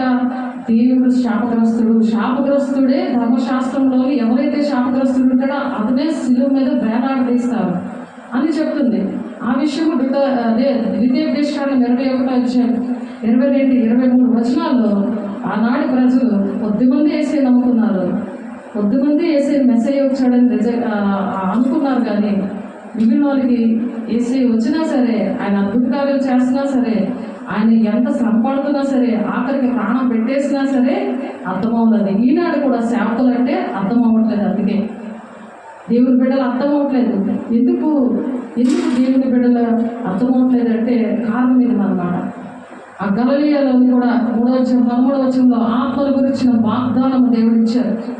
వాగ్దానం ఏంటంటే ఒక నిబంధన, కొత్త నిబంధన ఏంటంటే రాబోయే దినాల్లో దేవుడు రెండవ రాకుండా ఏ విధంగా రాబోతున్నాడు ఈ భూలోకానికి, తండ్రి చిత్తాన్ని నెరవేర్చిన వాళ్ళని తీసుకెళ్ళడానికి వస్తున్నాడు ఆయన. అవి తెలియకపోతే ఎలాగవుతుంది? అవి తెలియనివ్వకుండా చేస్తున్నారు. ఈ కథలే అన్నీ చూసుకుంటున్నారు కానీ, జనాలనే చూస్తున్నారు కానీ దేవుడు మాటలు ఆనాడు ఎలాగైతే పక్కన పెట్టారో ఈనాడు కూడా అలాగే దేవుని యొక్క చిత్తాన్ని, ఆయన రాజ్యాన్ని కట్టాలి, మీరు దేవుని రాజ్యంగా, దేవుని సొత్తైన ప్రజలుగా మీరు ఉండాలి అనే విషయము ఎవరికీ అర్థం అవ్వట్లేదు. హిందువులు వెళ్ళినట్లే గుళ్ళకి వెళ్ళి వచ్చేస్తున్నారు, దండం పెట్టుకొని వచ్చేస్తారు. అంతేగాని తండ్రి చిత్తాన్ని నెరవేర్చాలి. నువ్వు ఒక ఇల్లు కట్టాలి, నువ్వు ఒక ఇల్లుగా ఉండి దేవుని బిడ్డల్ని కట్టాలి. ఆ విషయము మర్చిపోతున్నారు అన్నమాట. అలాగే మత్తయి సువార్త 27:46 ఆయన దేవుడు కాదు అని చెప్తున్నారు. నా దేవా నా చెయ్యి ఎందుకు విడిచావు అని చెప్తుంటుంటే ఆ పాపము నుండి, శాపము నుండి విడుదల పొందుకొని తండ్రి చిత్తాన్ని నెరవేర్చి మీరు కూడా ఇలాగే ఉండండి అనే విషయాలు అర్థం చేసుకోవట్లేదు. నిజంగా విడిచిపెట్టాడా దేవుడు విడిచిపెట్టాడు. తండ్రి చిత్తాన్ని నెరవేర్చడానికి తన కుమారుని త్యాగం చేశాడు. అలాగే మన పిల్లలు కూడా మనం త్యాగం చేయాలి, వాళ్ళకి సమర్పించాలి. మనం పట్టుకొని ఎలాగంటే వాళ్ళు ఏం బాగుపడదు. దేవునికి అంత చెప్పాలి, దేవునికి సమర్పించాలి. నిజంగా దేవుడు అలాగా విడిచిపెట్టాడు. నెరవేర్పు కోసం ఇలా జరిగింది, అలాగే లేఖనాలు నెరవేర్పు కోసం ఇలా జరిగింది. మన పట్ల కూడా తండ్రి చిత్తం ఒకటి ఉంటుంది. అది నెరవేర్పు జరగాలంటే మనకు అనేకమైన శ్రమలు వస్తాయి. కుటుంబం ద్వారా, ఉద్యోగం ద్వారా, ప్రజల ద్వారా, లోకంలో అనేకమైన శ్రమలు వస్తాయి. ఆ శ్రమలన్నీ కూడా యేసయ్య ఎలాగైతే భరించుకున్నాడో అలాగే మనం కూడా భరించుకొని తండ్రి రాజ్యాన్ని కట్టాలి. ఆయన ఎలాగైతే తండ్రి చిత్తాన్ని నెరవేర్చారో అలా మనం కట్టాలని దేవుడు ఆశపడుతున్నారు. ధర్మశాస్త్రాన్ని అంగీకరించాలి. మరి ఆ విధంగా అంగీకరించాలని అపోస్తలులు 24:5 ఉంది. మరి 350 సంవత్సరాల క్రితం మరి నరుల ఆలోచనే వెళ్ళింది. నరుల ఆలోచన, దేవుని ఆలోచన ఏమి వెళ్ళలేదు. 350 సంవత్సరాల నుండి దేవుని ఆలోచన ఏమి వెళ్ళలేదు. దేవుడు ఎప్పటికీ కూడా అది ఆ విధంగా ఉంటుంది. కాబట్టి లేఖనాలు కానీ దేవుని శక్తిని కానీ చూడక మరి మీరు పొరపడుచున్నారు అని అన్నాడు యేసయ్య. అందుకనే మనం లేఖనాలు చూడాలి, దేవుని శక్తి ఏంటో చూడాలి. దేవుడు చేతగా కాదు, దేవుడు సిలువ మీద ఉంది నువ్వు రక్షించుకోని అంటాడు. మరి ఆ పక్కన ఉన్న దొంగ ఒకవేళ ఆయన నుండి రక్షించుకోవాలంటే మరి ఆయన దిగిపోతే మనకు రక్షణ వస్తుందా? ప్రవచనాలు నెరవేర్పు జరగాలి, తండ్రి చిత్తం జరగాలి. అలాగే మనకు కూడా అనేకమైన కష్టాలు వచ్చినప్పుడు మనుషుల మాట వినకూడదు, శరీరానుసారమైన బోధ వినకూడదు. వింటున్నప్పుడు అలాగే ఇష్టంగా ఉంటుంది, అదే ఇష్టంగా ఉంటుంది. ఆ కష్టాలు తట్టుకోలేము. ఆ సమస్యల నుండి మనం ఎలా విడుదల పొందుకుంటాం అని అటు ఇటు గాలికి చదువుకుంటూ పొట్టులా ఎగురుతా ఉంటారు. అక్కడికి ఇక్కడికి ఎక్కడికి వెళ్ళినా సరే తండ్రి చిత్తం నెరవేర్చబడదు. దుష్టుడు ఎల్లబడి వస్తూ ఉంటుంది. కాబట్టి ఇక్కడ మత్తయి 27:10 నీ దేవుని కుమారుడు అయితే నువ్వు దిగి నువ్వు రక్షించుకొని మమ్మల్ని రక్షించంటున్నాడు. అలాగే ఇప్పుడు కూడా నువ్వు ముందు నీ భర్తను నువ్వు రక్షించుకో, తర్వాత మమ్మల్ని రక్షించంటున్నాడు. అది ఎక్కడ న్యాయంగా ఉందా? సాతానుగాడు పోదా ఎలా? సాతానుగాడు ఈ దినాల్లో అప్పుడున్న సాతానుగాడే ఆ యూదులు ఎలాగైతే రిజెక్ట్ చేశారో ఇప్పుడు కూడా అలాగే రిజెక్ట్ చేస్తున్నారు. మరి మత్తయి 26:52-54 కూడా పేతురు ఏం చేస్తాడు? తండ్రి చిత్తాన్ని నెరవేర్చకుండా మరి యూదులు వచ్చి యేసయ్యని సిలువ వేయడానికి వస్తే గబుక్కుమని ఆ చెవుని కత్తితో నరికేస్తాడు. నరికేస్తే నీ కత్తిని వరలో పెట్టుకో, నీకు అటువంటి కోపం ఉండకూడదు. అలా కోపం ఉంటే కత్తి వల్లనే వాడు నశించిపోతాడు అని చెప్తాడు యేసయ్య. అంతేకాని నన్ను కొట్టినందుకు చాలా మంచి పని చేశావులే అనలేదు. ఆ శత్రువుని ప్రేమించాడు. అలా మనం ప్రేమించాలి. తండ్రి చిత్త ప్రకారం మనకు అలాంటి శ్రమలు వచ్చినా సరే మనం ఆ విధంగా ఇతరులకు చెప్పగలిగే వారిగా ఉండాలి. అంతేకాని మనం కూడా వాళ్ళకి ఏకీపించుకోవడం. దొంగలకు ఏకీపిస్తే చీట్ చేస్తాం, తప్పించినాడు అప్పుడు ఉండడానికి ఉంది వాక్యం 50 లాస్ట్ వచ్చింది. కాబట్టి పేతురు మరి తండ్రి చిత్తాన్ని నెరవేర్చలేదన్నందుకు సాతాను వెనక్కి వెళ్ళిపో అన్నాడు ఇంకో దగ్గర, తెలుసా? కాబట్టి సాతానుడు ఏంటంటే తండ్రి చిత్తాన్ని నెరవేర్చడం అంటే నేను కష్టంలో ఉంటే నాకు కష్టాలు వస్తాయి, తండ్రి చిత్తాన్ని నెరవేరుస్తున్నప్పుడు నాకు కష్టాలు వస్తున్నప్పుడు నేను కూడా అలా అనుకోకూడదు, మీరు కూడా అలా అనుకోకూడదు. కొన్ని శ్రమలు వస్తాయి. నమ్మకంగా ఉంటే వారికి ఆశీర్వాదం ఉంటుంది అన్నమాట. మరి లేఖనాలు మనం చూడాలి, కానీ లేఖనాలు చూడాలి, దేవుని శక్తిని చూడాలి. కానీ మనం అప్పుడు దేవుని తండ్రి చిత్తం ఏంటో దేవుని ఇష్టంగా మనం ఉన్నప్పుడే మనం హృదయవాంఛను తీరుస్తానని 1 యోహాను 3:21 ఉంటుంది. ఆయనకి ఇష్టమైనవి చేయాలన్నమాట. ఇష్టమైనవి చేసినప్పుడు పాతాళంలో ఒక ద్వారంలో తాళం చెవిని నేను నీకు ఇస్తున్నాను, నువ్వు క్రీస్తుని, నువ్వు పేతురువి, పేతురు అనే రాయి మీద నా సంఘాన్ని కడతావు అని చెప్పి పేతురు చెప్పారు. తెలిసిన మాట విన్నప్పుడు దేవుడు అలాగా దేవుని బిడ్డలు రక్షించే వారిగా చేస్తారు. మరి సహాయం మరి సాంతం 9:10 పరిశుద్ధ దేవుని గురించిన తెలివియే వివేచనకు ఆధారము అంటున్నారు. ఇది ఏంటంటే ఏ తెలివి ఉండాలంటే పరిశుద్ధ దేవుని గురించిన తెలివి, వివేచన. ఏది సాతాను బోధ, ఏది దేవుని బోధ అనేది ఆ వివేచన అనేది ఉండాలి. లేకపోతే నీకు ఇన్ని శ్రమలు వచ్చాయి, దేవుడు నమ్ముకున్నావు, నీకు ఇన్ని శ్రమలు వచ్చాయి, నువ్వు చర్చికి వెళ్తున్నావు, నీకు ఇన్ని శ్రమలు వచ్చాయి. మరి ఏసై తండ్రి చిత్తాన్ని నెరవేర్చినప్పుడు ఎవరైనా శిష్యులు ఎవరైనా ఉన్నారా ఏసై దగ్గర? మోషే గారు 6 లక్షల జనాభా 6 లక్షల జనాభా కన్నా ఎక్కువ మందిని ఆయన నడిపించాడు. మరి ఇద్దరే కానాను వెళ్ళారు కదా, ఇద్దరే వెళ్ళారు. మరి జనాలు లేరు, మనమేమి బాధపడకూడదు. అలా తండ్రి చిత్తాన్ని మనం నెరవేర్చే లిస్టులో ఉన్నాము. దేవుని రాజ్యాన్ని మనం వెళ్ళి అనేక మందిని ఎక్కడైతే యోదయ సమయ దేశంలో అంతగా మనం సాక్ష్యం ఉండాలి. అది ఈ యూట్యూబ్ చేస్తుంది. అది ఆ దీవులన్నీ కూడా మనకి ఇవ్వడానికే దేవుడు చెప్తానే నేను చేస్తున్నాను. ఆ దీవులన్నీ మీకు వస్తాయి. కాబట్టి యథార్థవంతుల ప్రార్థన అలా యథార్థంగా ఉన్నప్పుడు కపట సహోదరులు దేవుడితో ఎలా ఉన్నారు? యోధ అలా ఉండకూడదు. బల్లలో కూడా పాలు పంచుకున్నాడు, కానీ ఏసైనా అమ్మేసినట్టు మనం ఉండకూడదు. అలా ఉండకుండా మనం ఎలా ఉండాలి? యథార్థవంతుల ప్రార్థన ఆయనకు ఆనందకరము అని చెప్పి సామెతలు 5వ వచనంలో ఉంది. అటువంటి ప్రార్థన చేయాలి. అప్పుడు విశ్రాంతి దినాన ఏ పని చేయకూడదంటే, ఆ పొలంలోకి వెళ్ళి బిందులు అవి తిన్నారని ధర్మశాస్త్రాన్ని పాటించట్లేదని ఏసై మీద నిందలు వేశారు. ధర్మశాస్త్రం ఏసయ్యే పాటించట్లేదట, దేవుని చిత్తాన్ని ఏసయ్యే పాటించట్లేదు అని చెప్పి సిలువ వేశారు.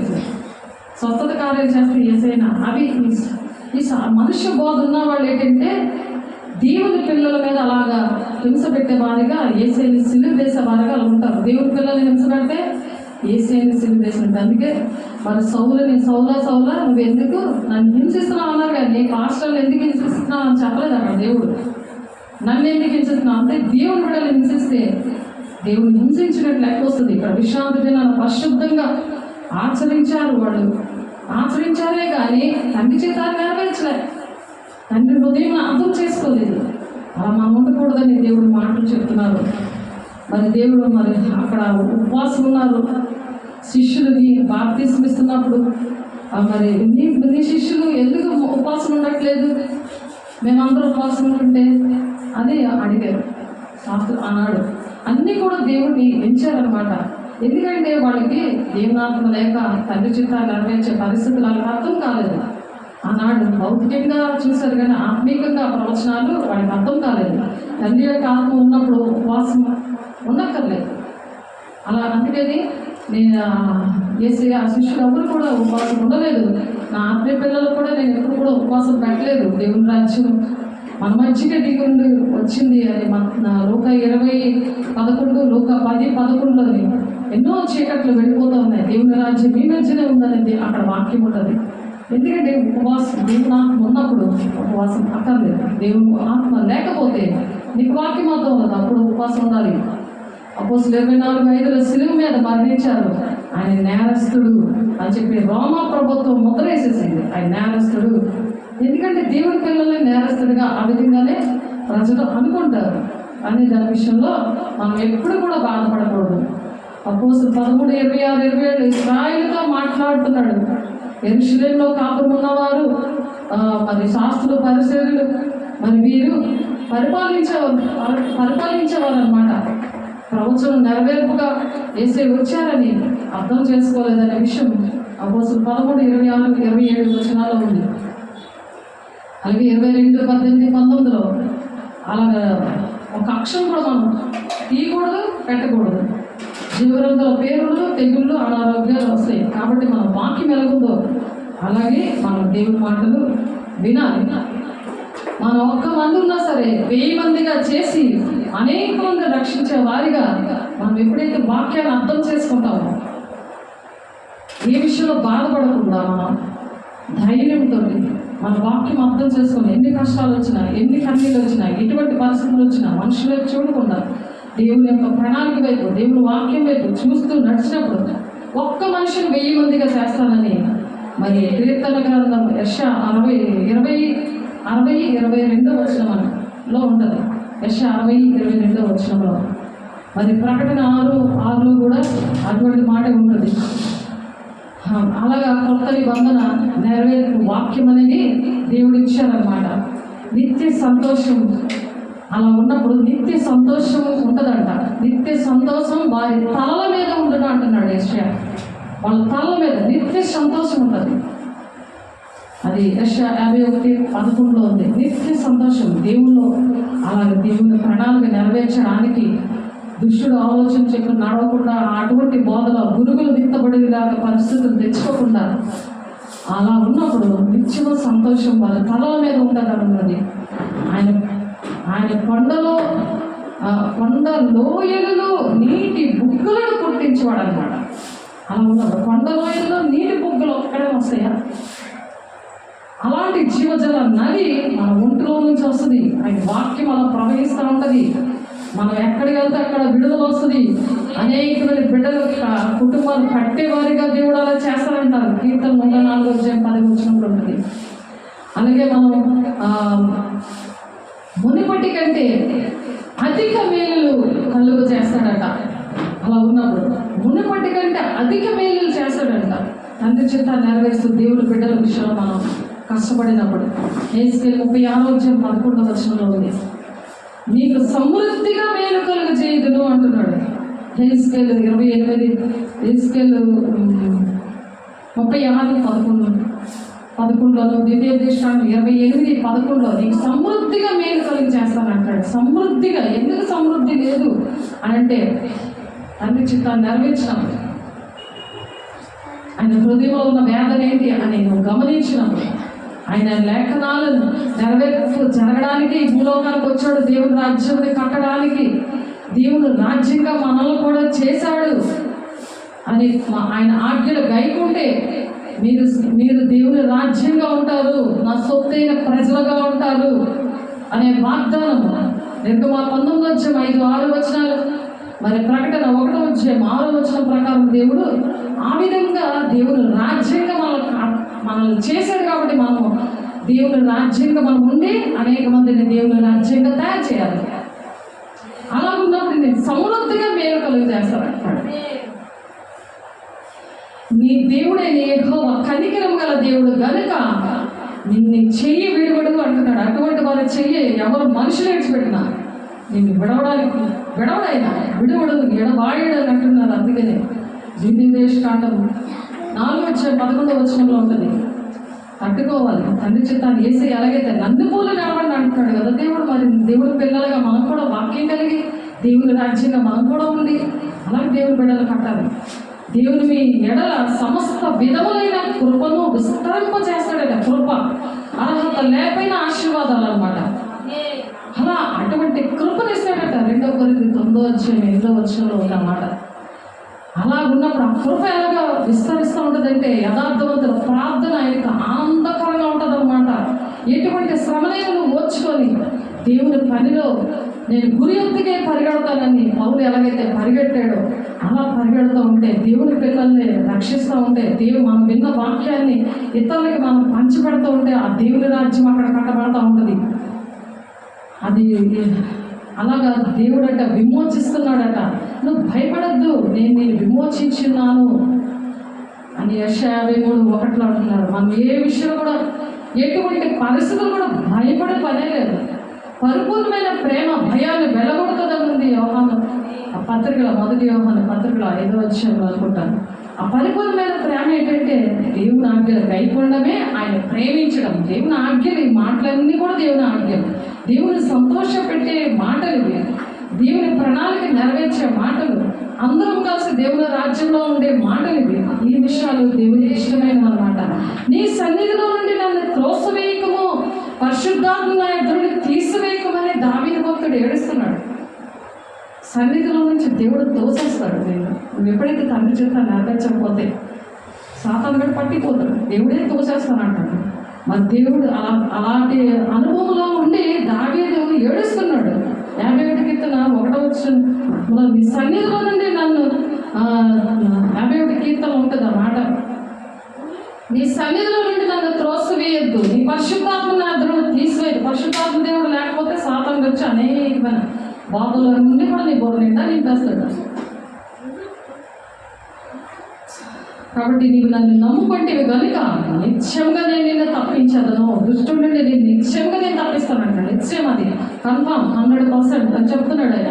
ఎప్పుడైతే నువ్వు పరిశుద్ధాత్మను దేవుడు నీ దగ్గర తీసేయకుండా నువ్వు జాగ్రత్త పడతావో, తండ్రి చిత్తాన్ని నెరవేరుస్తూ ఉంటావో, సేవకులతో ఉంటావో, అప్పుడు సేవకులు మిమ్మల్ని అప్పచెప్పారు కదా, మరి మీ ఇల్లు సేవకురాలుగా నేను కట్టాను కదా, ఆ ఇల్లు కన్నా కట్టినోడికి ఘనత అని చెప్పాడు కదా. కట్టేదా మనం వినపోయిన వాళ్ళకి కట్టేయడమే. అందుకే కట్టినోడికి ఘనత అని చెప్పారు. అందుకనే ఆ ఇంటికి ఘనత కాదు. నువ్వు ఏ ఇల్లుని కట్టావంటే, ఏ బిడ్డలు నువ్వు రక్షించావో నీకు ఘనత వస్తుంది. ఇప్పుడు నేను కట్టినందుకు నాకు ఘనత, అంటే నా ఇల్లు, అంటే నేను ఇల్లు అయి ఉన్నాను, దేవుని ఇల్లు అయి ఉన్నాను కదా. మీరు దేవుని ఇల్లు అయి ఉన్నారు కదా, ఎంతమందిని కట్టారు కదా మీకు ఘనత రావడానికి? ఆలోచించండి. సమస్త జనముల కంటే ఎక్కువ నీవు ఆశీర్వదించబడదువు, సమస్త జన్లు కంటే నేను ఆశీర్వదిస్తానంటాడు. ద్వితీయోపదేశకాండం 7:14 మరి యెషయా 53:14 కూడా అదే మాట తెలిసిందా. సమస్త జనాల కంటే నేను ఆశీర్వాదాలు కావాలి, నాకు దీవెనలు కావాలి, ఇవన్నీ అడుగుతారు. ఎందుకవి ఎలా వస్తే ఆ మార్గం కనుక్కోవాలి. నీవు నన్ను నమ్ముకుంటేవి కనుక నిత్యంగా నేను నిన్ను తప్పిస్తానంటాడు. శత్రువు నుండి తప్పిస్తాడు, దుష్టుడు నిన్ను తప్పిస్తాడు. దుష్టుడే పెడతాడు అంతా కూడా. ఎడబాటు ఎవరికి పడనివ్వకుండా దుష్టుడు ఆలోచన ద్వారా పొరపాటు చేస్తాడు. కాబట్టి ఆ దుష్టుడిని తప్పిస్తాడు, శత్రువుని నేను విడిపిస్తానని ఉంది మేక 4:10. ఇక్కడ ఇర్మియా 39:19 మరి నీకు నిత్యంగా నీవు నన్ను నమ్ముకుంటేవి గనుక, దేవుడు నమ్ముకుంటే దేవుడు మాట వింటారు, లేకపోతే దుష్టుడు మాట వింటారు. దేవుడు నమ్ముకున్నాను కదా అని కథలాగే ఉంటుంది, కానీ ఏం ప్రయోజనం ఉంది. ఆనాడు ధర్మశాస్త్రోపదేశకులు మరి సన్నిధికి వెళ్ళి యెరూషలేము మందిరానికి వెళ్ళి అలాగా ప్రార్థనలు చేసుకుని బలి అర్పించేసి వెళ్ళిపోవడమే అంతే, కానీ తండ్రి చేత నాకు నెరవేర్చలేదు. అలాగే ఉన్నారు ప్రజలు. కాబట్టి అటువంటి వారికి చెప్పడానికి దేవుడు ఎంచుకున్నాడు. ఎంత గొప్పగా విషయం అది మనం ఎంచుకున్నాడంటే, ఈ విషయం మనకు చెప్తున్నారంటే, రేపు దేవుని రాజ్యంలో ఉంటాం కదా, ఇహలోకంలో కూడా పరలోకంలో కూడా ఆశీర్వాదకరంగా ఉంటాం కదా. అలాగే దేవుడు అంటే నిత్యంగా నిన్ను తప్పిస్తానంటున్నాడు. నువ్వు నన్ను నమ్ముకున్నావు కాబట్టి ఆ దుష్టుడిని పంపిస్తాడట. అలాగే నీవు తప్పక సేవించుచున్న నీ దేవుడే నిన్ను రక్షిస్తాడు. నీ దేవుడే, దేవుడు మాట వింటే ఆ దేవుడు మాట వినడానికి ఒక పాత్రగా నన్ను వాడుకుంటున్నాడు. ఈ వాక్యం అనేది మీరు వినాలి, రిపీట్ చేసుకొని వినాలి. నేను ఎన్నిసార్లు వాక్యము దగ్గర కూర్చుంటాను, ఎన్నిసార్లు రిపీట్ చేస్తున్నా ఒంట్లో ఎక్కిపోతుంటాను. ఆదివారంకి కావలసిన దేవుని యొక్క ఆహారం అనే వాక్యం పంచిపెట్టడానికి, దేవుని పిల్లలకి ఇవ్వడానికి ఎంతో ప్రసవేదన పడితేనే వస్తుంది. ఇది పడితే నేను నా సాక్ష్యం చెప్తున్నాను, అప్పుడు నేను చెప్పలేనండి.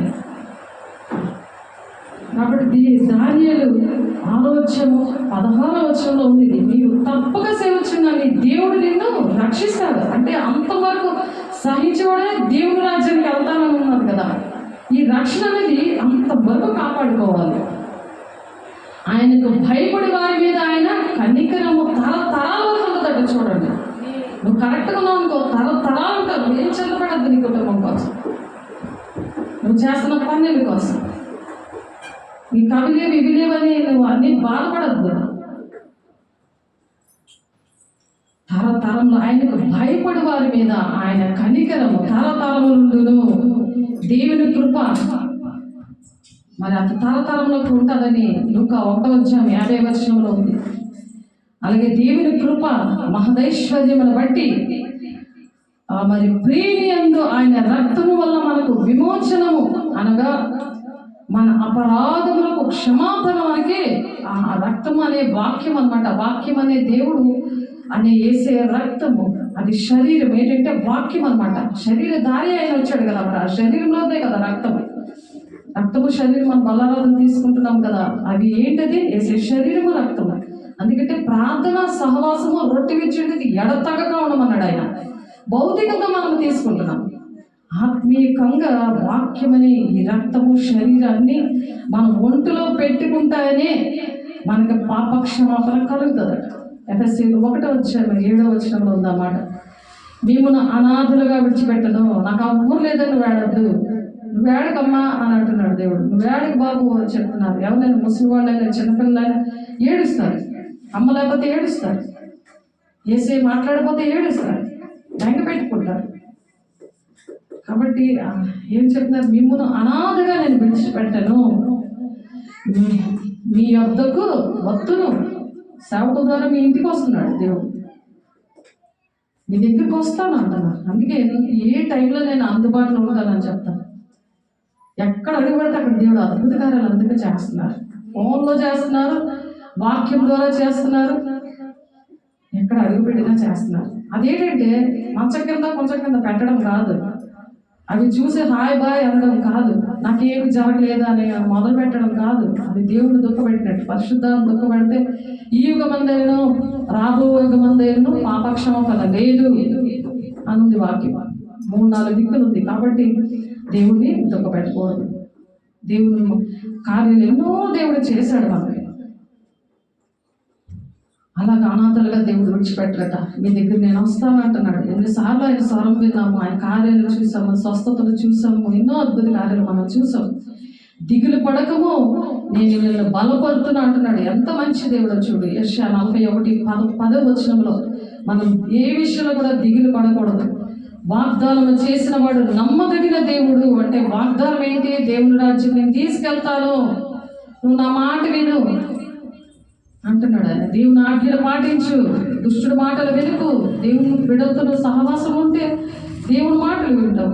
దేవుని వాక్యము, సత్యవాక్యం వింటుంటే అర్థమవుతుంది. శరీరానుసారమైన బోధ కథలు ఇవన్నీ దురద చెవులు గలవాలని ఉంటారు.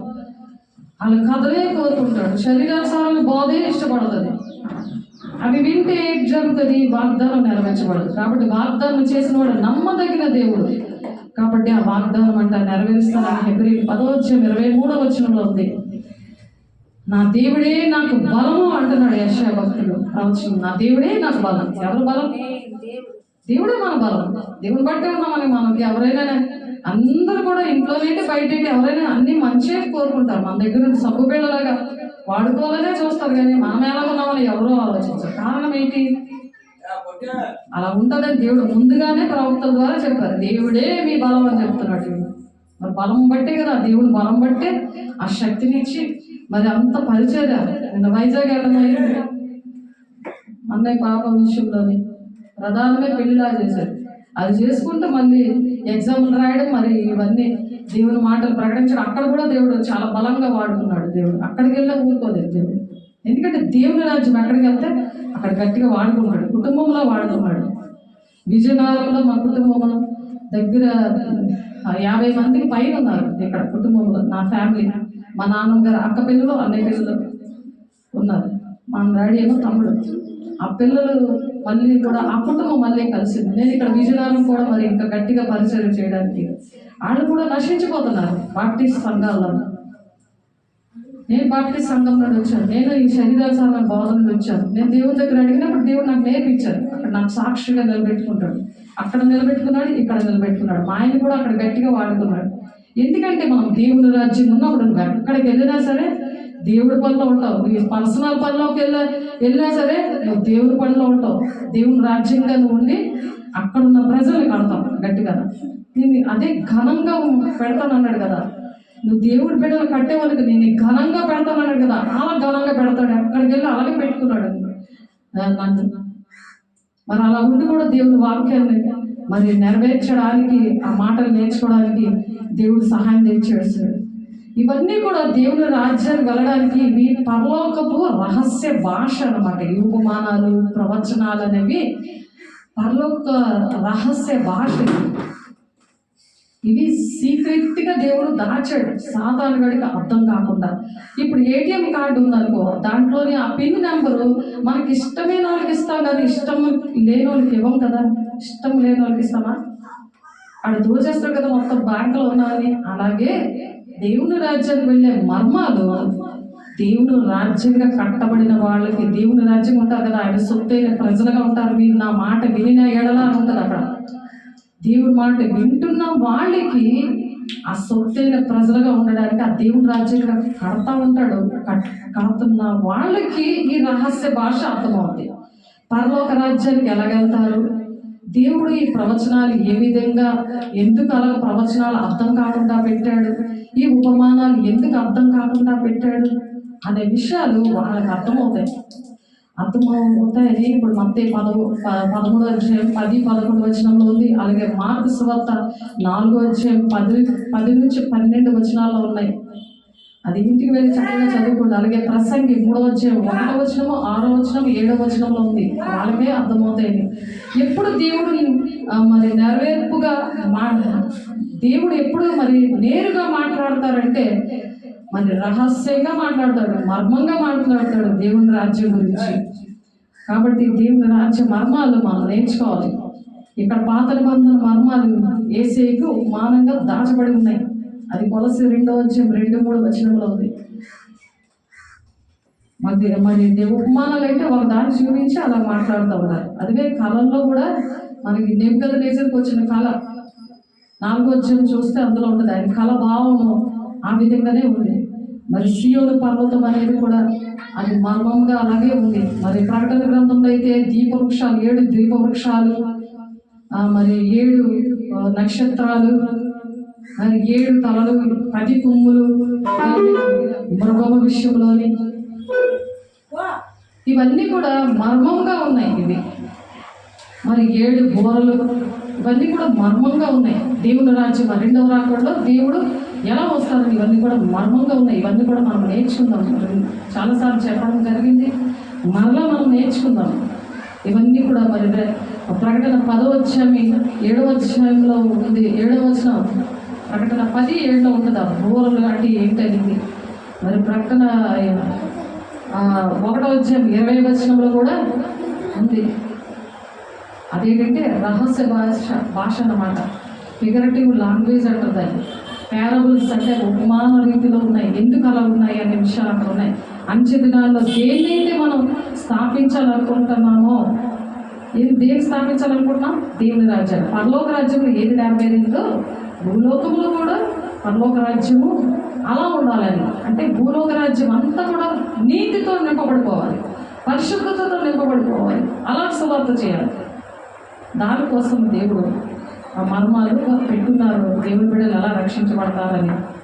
దానికోసం మన గ్రంథం అనేది ముద్రించబడి ఉంది. అది విప్పబడిన గ్రంథం అని చెప్పి మరి ప్రకటన 5వ అధ్యాయం 1వ వచనంలో ఉంటుంది. మరి ప్రకటన 10వ అధ్యాయం 28 నుంచి 11 వచనాల్లో చూస్తే ఆ మాటలు ఉంటాయి. ప్రేమించిన వారు అవి అర్థం చేసుకుంటారు. దేవుని ఆజ్ఞలు గైకున్న వారికి అవి అర్థమవుతాయి. ఆజ్ఞలు గైకున్న వారికి అర్థమవుతుంది. అర్థమవకపోతే అది విప్పబడి ఉన్నది అయినా సరే, విప్పబడి చూపిస్తున్నా సరే వాళ్ళకి అర్థమవుతుంది. అర్థమవకపోతే వాళ్ళు దేవుని రాజ్యానికి వెళ్ళలేదు. కాబట్టి వాటిని చదివి దాని ప్రకారం గైకున్నవాడు ధన్యుడు అంటున్నాడు ప్రకటన 1వ అధ్యాయం 3వ వచనం. మరి శిష్యులు అంగీకరించారు మరి యేసేని. మరి అందుకని వాళ్ళు దేవుని బిడ్డలు అనేక మందిని మరి దేవుని రాజ్యాన్ని నడిపించారు. మేడగద అనుభవంలో దేవుని అగ్ని జ్వాల వంటి ఆత్మ పొందుకొని, ఆ వాక్యమే అగ్ని జ్వాల వంటి ఆత్మ అన్నమాట. పరిశుద్ధాత్మ మనోటి కూడా పొందుకున్నారు. ఇంగళపల్లి, ధరంపూర్లని, మరి అరకు వ్యాలీలని, ఇక్కడ జొన్నగుడ్లని పొందుకున్నారు. ఏం లాభం? చేతులేసి ప్రార్థన చేస్తే దేవుడు పరిశుద్ధాత్మ పొందుకుంటారని వాక్యం ఉంది. పేతురు, యోహాను చేతులేసి ప్రార్థన చేస్తాయి. ఏంటి అది నిలబడలేదు. ఎందుకు నిలబడలేదంటే వాక్యం అనే దేవుడు లేక. వాక్యం అనే దేవుడు ఇక్కడ ఉండాలని దేవుడు చెప్తున్నారు. అపోస్తలుల గారు 8వ అధ్యాయం 26 నుండి 40 వచనాలు చదివితే అక్కడ ఉంది. ఫిలిప్పు దేవుని సేవకుడు పరిశుద్ధాత్మ స్వరము నపుంసకుడు దగ్గర వెళ్ళి నువ్వు రక్షించాలి. ఫిలిప్పుతోటి పరిశుద్ధాత్మ దేవుడు మాట్లాడుతుంటే నాకు ఎవరైనా సరే చెప్పకపోతే నాకు ఎలాగ అర్థమవుతుందని రథం మీద వెళ్ళిపోతుంటాడు. నపుంసకుడు రథం మీద వెళ్ళిపోతుంటాడు. అతనికి యెషయా గ్రంథం చదువుతుంటాడు. గొర్రెపిల్ల యేసే కోసం ఉంటుంది అక్కడ. యెషయా గ్రంథం చదువుతున్నప్పుడు 53వ అధ్యాయం 34వ వచనం ఉంటుంది. తన గురించి వేరొకరి గురించి నాకు దేవుడి గురించి చెప్తున్నాడా, ఇది ఎవరి కోసం చెప్తున్నాడు అనే విషయం అర్థం అవ్వలేదు. అసలు నువ్వు ఏం చదువుతున్నావు అని ఫిలిప్పీలు అడిగితే ఏమంటున్నాడు తెలుసా? నాకు ఎవరైనా చెప్పకపోతే నాకు ఎలాగ అర్థం అవుద్ది. ఇక్కడ పరిశుద్ధాత్మ దేవుడు ఫిలిప్పుని అక్కడ నపుంసకుడి దగ్గరికి తీసుకెళ్తున్నాడు. తీసుకెళ్ళి వెళ్ళు, వాడు చదువుతున్నాడు, వాడికి అర్థం అవ్వట్లేదని. ఆయనేమో ఎక్కడ ఇథియోపియా నుండి యెరూషలేముకి ఆరాధించడానికి వెళ్తున్నాడు. ఎంత దూరమో తెలుసా, ఎంత దూరమో చర్చికి వెళ్తున్నాడు. ఆ చర్చికి వెళ్ళే మధ్యలో కూడా రథంలో వెళ్తూ యెషయా 53 చదువుతూ ఉంటాడు. చదువుతూ ఉంటే ఇక్కడ పిలుపుతో మాట్లాడుతాడు దేవుడు. పరిశుద్ధాత్మ దేవుడు ఏంటంటే ఆత్మస్వరూపి అన్నాడు అనమాట. పరిశుద్ధాత్మ దేవుడు పొందుకుంటే నీకు అర్థమవుతుంది, ఆయన చెప్తా ఉంటాడు. అది వెళ్ళి వాళ్ళకి అర్థమవుతుంది చెప్పు అనేసి అది గ్రహించి వెళ్ళి చెప్పినప్పుడు, ఇదిగో నీళ్ళు ఇక్కడే ఉన్నాయి, నాకు బాప్తిసం ఇవ్వడానికి నీకు ఆటంకం ఏంటి అంటాడు. సేమ్ అలాగే నాకు ఎస్తేర్ విషయంలో జరిగింది. ఆటోలో మేమిద్దరం వెళ్తుంటుంటే, ఇదిగోండి నాకు బీచ్లో నాకు బాప్తిసం ఇవ్వండి అని చెప్పింది. అప్పుడు సియోన్ కుమార్ కూడా ఉంది అక్కడ, తను కూడా అక్కడే బాప్తిసం తీసుకుంది. అక్కడ కొంతమంది తీసుకున్నారు, అందులో తను కూడా ఉంది. అలా అడిగింది తను. కాబట్టి దేవుని యొక్క స్వరము ఎలాగా వినాలో, పరిశుద్ధాన్ని పొందుకుంటే, వాక్యము ఒంటిలో ఉంటే మనం ఆ విధంగా రక్షించగలం అన్నమాట. మరి మత్తయి 4:10-12 ఆ మాటలు ఉంటాయి. మరి మత్తయి 13:10-11 కూడా ఈ రహస్య భాష అంటే ఏంటి, పరలోక రాజ్యం యొక్క భాష ఏంటి అనేది, తండ్రి యొక్క చిత్తం అనేది ఏంటి, ఎవరికి దేవుడు ఈ రహస్య భాషని దేవుడు ఈ ఉపమానాలు ఎందుకు పెట్టాడు అనే విషయాలు దేవుడు మనకి నేర్పించాడు. వాటిని ఏంటంటే మనం ఇంటికి వెళ్ళి సాధన చేయాలి, దేవుని దగ్గర అడగాలి. సరి చేసుకుంటే అడిగినప్పుడు దేవుని సన్నిధి అనే యెరూషలేము అనేది, దేవుని సన్నిధి అనేది మనలో ఉన్నప్పుడు ఆ సియోను మరి కొండలాగా తయారు చేస్తాడు మనల్ని, మరి మూలరాయిలాగా తయారు చేస్తాడు ఆయన. సజీవమైన రాయిలాగా మనల్ని తయారు చేస్తాడు. రాయికి ఎన్ని దెబ్బలు తగిలేవు, దెబ్బలు తగులుతాయా, ఎన్ని నిందలు అవన్నీ వేసినా దెబ్బలు తగులుతాయా? ప్రజలు చూడరు కదా, దేవుని వైపు చూస్తున్న వాళ్ళకి తగులుతాయి. అవి ఎవరు వచ్చినా రాకపోయినా మనకేమైనా తగులుతాయా? దేవుడు బలపరిచాడు. భయపడద్దు అంటున్నాడు. దేవుడే నీ బలం అంటున్నాడు. ఆ బలం కలిగిన వాళ్ళంటే సూర కార్యాలు చేస్తారంటున్నాడు. అలా చదివించుకుంటున్నాడు ఆయన అక్షరం. ఎందుకంటే వాక్యమే దేవుడై ఉన్నాడు. వాక్యమే దేవుడై ఉన్నాడు. మరి దేవుని పిల్లలుగా నువ్వు కూడా వాక్యమే దేవుని పిల్లని అని చెప్పగలుగుతాను. నాలో వాక్యమే దేవుడు ఉన్నాడు కాబట్టి నేను రాయిలాగే ఉంటాను. నువ్వేమన్నా సరే, నువ్వు ఏ బోధ చెప్పినా సరే అని చెప్పి మనం ఇతరులని చాలామందిని రక్షించాలి. అనేకమైన బోధనలో నడుస్తున్నారు, అనేకమైన సిద్ధాంతాల్లో నడుస్తున్నారు, అనేకమైన అన్య బోధనలో నడుస్తున్నారు. కాబట్టి 1 యోహాను 4:1 ఏ ఆత్మలు బయలుదేరుతున్నాయో పరీక్షించి చూడండి. అచ్చ దినాల్లో ఉన్నాం అంటారు క్లియర్గా. ఎవరికి నష్టం, నువ్వు పరీక్షించుకోకపోతే ఆ బోధనలో వెళ్తే మనుషులు చూస్తామా లేకపోతే దేవుడిని చూస్తామా? దేవుడు అంటే దేవుని వాక్యం చూడాలి. దేవుని ప్రణాళిక ఏంటి, తండ్రి చిత్తం ఏంటి, దేవుని రాజ్యం అంటే ఏంటి అనేది మనం తెలుసుకున్నాము. ఇతరులకు మనం చెప్పగలుగుతాము. అది వినకపోయినా మన సుఖభావం చెప్తున్నా, వినకపోయినా ఇవి జరిగిపోతాయి, నువ్వు ఉండిపోతావు. ఇక్కడ యుగాలు అగ్ని కూడా ఉంటుంది. నిన్ను అడగడు, కుటుంబంలో ఎక్కడగడు, సంఘంలో ఎక్కడగడు, నిన్ను దేశం పాడైపోయిన దేశం మరి ఏమైపోయినా నేను అడగడు దేవుడు. కాబట్టి మాటలు దేవుడు దీవించుకున్నాక అనేక మంది మరి అబద్ధ ప్రవక్తలు బయలుదేరున్నారని చెప్తున్నారు. ఆ శ్రమల నుండే దేవుడు వస్తాడు. ఆ శ్రమల నుండే ఆ సాతాన్ని బంధించడానికే దేవుడు రాబోతున్నాడు. అందుకే క్రొత్త ఆకాశము క్రొత్త భూమి అంటే దేవుడి రాజ్యం దిగి వస్తుంది అనమాట. పాత భూమి పాత ఆకాశము గతించిపోయిందంటే ఈ నక్షత్రాలుగా ఉన్న వాళ్ళు, దేవుని పిల్లలు ఏర్పాటు చేయబడిన వాళ్ళే తప్పిపోతారని ఉంది. వాళ్ళు రాగిపోతారు అనిస్తుంది. వాళ్ళందరూ కూడా గతించిపోతారు, వాళ్ళు తీర్పులో నిలబడతారు.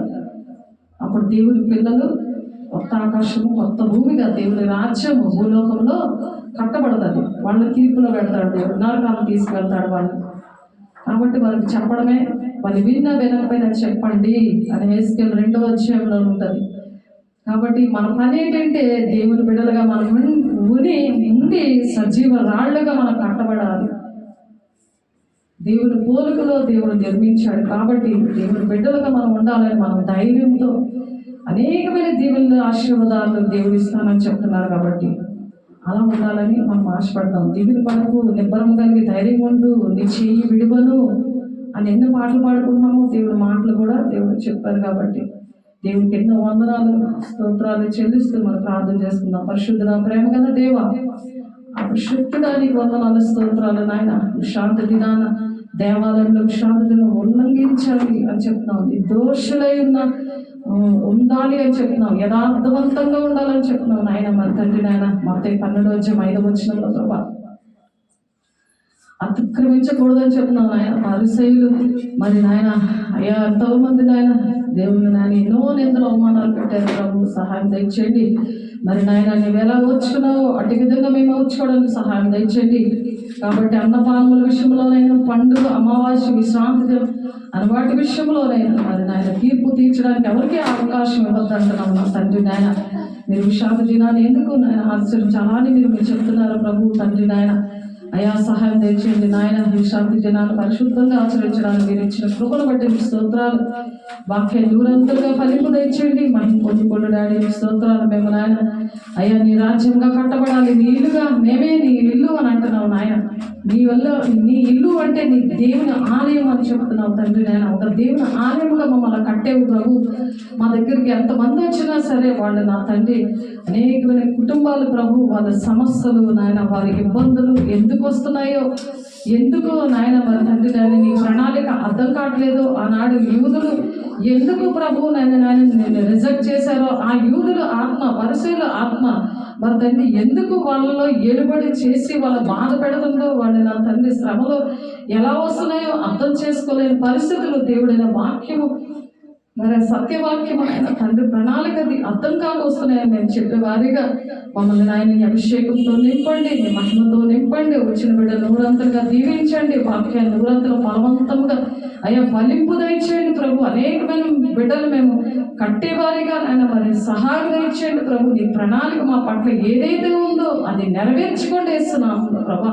మా ప్రాణాత్మ దేహాలు మీకు అంకితం ఇస్తున్నాం ప్రభు. మా బిడ్డల్ని, మా కుటుంబాలని నీ బలమైన హస్తాల్లో పెడుతున్నాం. పరిచర్ని నీ బలమైన హస్తాల్లో పెడుతున్నాం. ఆత్మీయ బిడ్డల్ని నీ బలమైన హస్తాల్లో పెడుతున్నాం ప్రభా. అయ్యా నా తండ్రి మీరే అధ్యక్షులు వహిస్తున్నందుకు, మీరే నడిపిస్తున్నందుకు అయ్యా మీకే కోట్లాది వందనాలు స్తోత్రాలు చెల్లిస్తూ ఆయన విత్తబడ్డ వాక్యాన్ని నూరంతలుగా ఫలింపు దయచేసినందుకు, దుష్టుడు ఆటంకాలు యేసునామములో పాతాళ లోకానికి రోమ 16 ప్రకారం యేసునామములో చెదగొడుతున్నందుకు మా కాళ్ళ కింద మీకే కోట్లాది వందనాలు స్తోత్రాలు చెల్లిస్తూ యేసే పరిశుద్ధ నామములో బ్రతిమలాడి వేడుకుంటున్నాం తండ్రి. ఆమేన్. తండ్రి యొక్క దీవెన, కుమారుని యొక్క కృప, పరిశుద్ధాత్మకి నిత్య సహవాసం సకల లోక పరిశుద్ధులకి మరి నాన్న వచ్చిన బిడ్డలకి అయ్యా ఆత్మీయ బిడ్డల కుటుంబానికి ఎంతమంది అయితే నీ రాజ్యం కట్టాలని ప్రయాసపడుతున్నారు అటువంటి ప్రతి ఒక్క బిడ్డకి నాయన సదాకాలము తోడేంటి నడిపించిన గాక. ఆమేన్. God bless you. దేవుడు మీ కుటుంబాలను దీవించిన గాక. ఆమేన్.